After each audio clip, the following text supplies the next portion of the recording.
तो चलिए दोस्तों, आज हम आप लोग को पदार्थ के विभिन्न अवस्थाओं में उसमें प्रसार बताते हैं।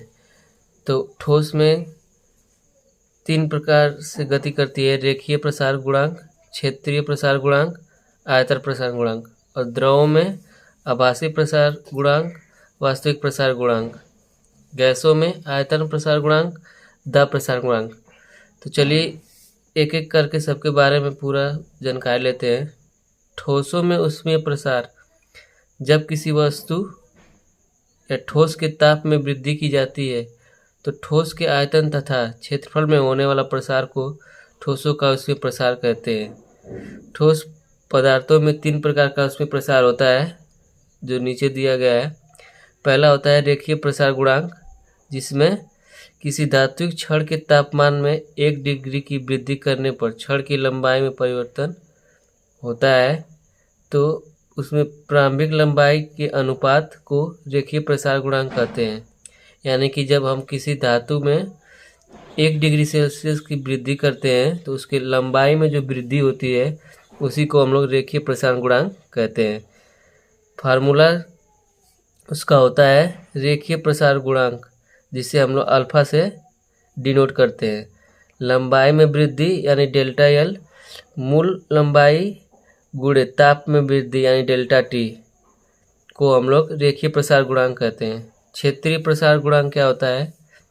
किसी पदार्थ के पटल यानी सतह में तापमान के 1 सेंटीग्रेड वृद्धि करने पर पटल के प्रारंभिक क्षेत्रफल में होने वाली वृद्धि तथा पटल के प्रारंभिक क्षेत्रफल के अनुपात को उस पदार्थ का क्षेत्रीय प्रसार गुणांक बीटा से प्रदर्शित किया जाता है। यानी कि कोई एरिया है, उसमें 1 डिग्री का अगर टेम्परेचर बढ़ाते हैं तो जो उसमें एरिया में जो परिवर्तन आएगा उसको हम लोग क्षेत्रीय प्रसार गुणांक कहते हैं, जिसका फार्मूला होता है क्षेत्रफल में वृद्धि यानी डेल्टा ए, मूल क्षेत्रफल ए गुणे ताप वृद्धि डेल्टा टी।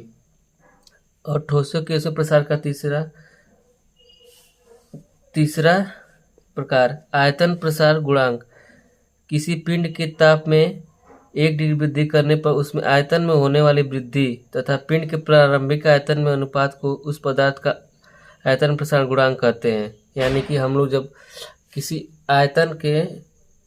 पिंड के 1 सेंटीग्रेड तापमान देते हैं तो उसमें जो आयतन में परिवर्तन होता है यानी वृद्धि होती है डेल्टा बी, और जो उसका मूल आयतन होता है उसी के अनुपात का